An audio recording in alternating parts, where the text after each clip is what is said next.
It's been a while. Matter of fact, it's been several months, nearly a year since I've made a Subaru WRX video.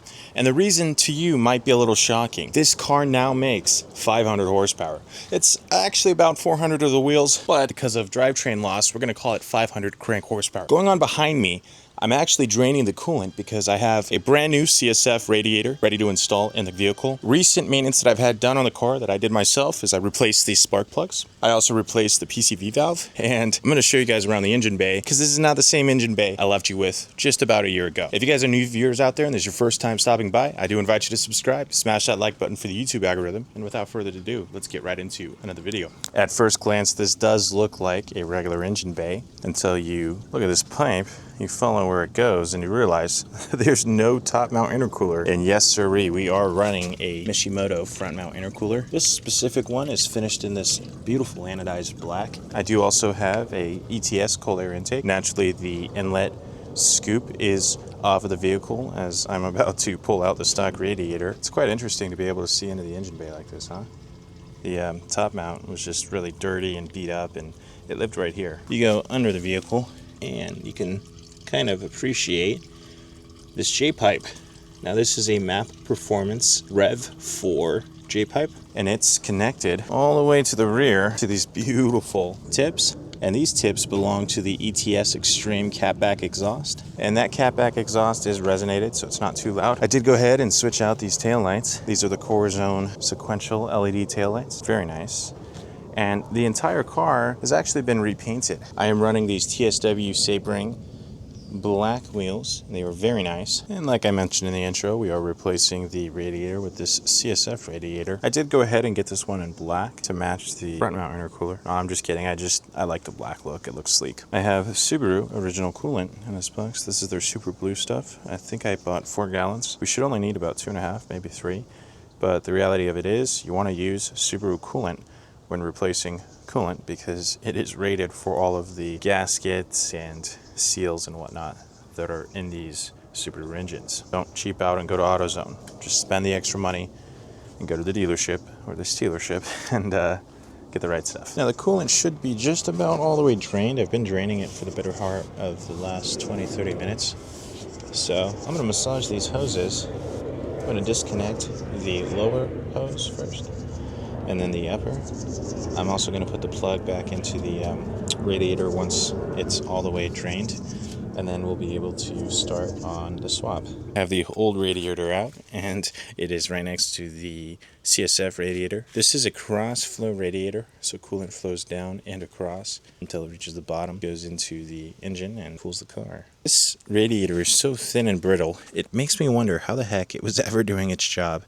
I mean, look at it just in comparison to the CSF radiator. You can just see it's a night and day difference. And I hope it's a night and day difference in performance. So we are losing daylight quick, fast, in a hurry. However, I am refilling the system with coolant, and we're working on our second gallon right now. Like I mentioned earlier, we want to use the Subaru Super Coolant. It is pre-mixed and pre-diluted, and you're not supposed to add anything to it. And this is gallon number 3. It looks like it's just actually about full because there is some coolant at the top of this funnel. However, I'm just going to pour a tad bit in here and start bleeding it. Alrighty, we're going to start bleeding this. I'm going to start the car. And we'll start watching these bubbles. If it gets low, we've got to add some coolant, and yeah, this should be fairly straightforward. Alrighty, so we have some bubbles. Nothing serious. It's going to take a while. Could take anywhere between 20 to 30 minutes. But I did go ahead and massage a lot of it out. And you can see it's just working its way through. The heater is on full blast on the inside of the vehicle.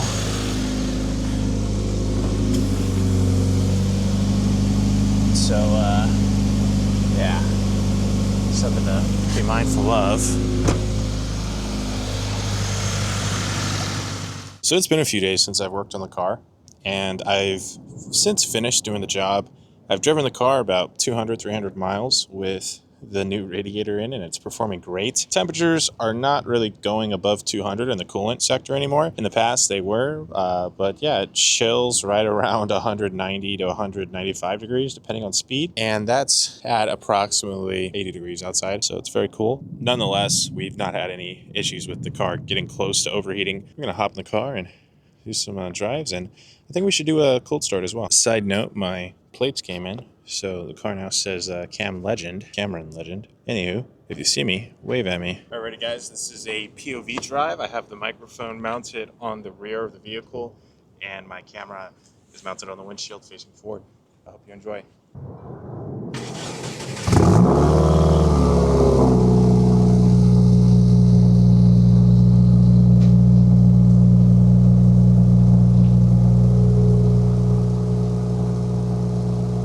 She sounds healthy.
How was that?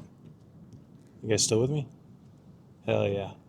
Hell yeah, that's what I'm talking about. Wow, 34 minutes of coverage, huh? Not bad, not bad. But yeah, that's going to be it for another video. If you guys are any viewers out there and it's your first time stopping by, I do invite you to subscribe and smash that like button for the YouTube algorithm. Without further ado, I'll see you guys in the next video. And in the next video, we'll be installing a JL audio system for the entire vehicle. So we're going to be doing door speakers and subwoofer and amplifier and all of that cool stuff. So pretty excited. It should sound pretty okay. Right now, I have a Pioneer sub in the trunk that is blown.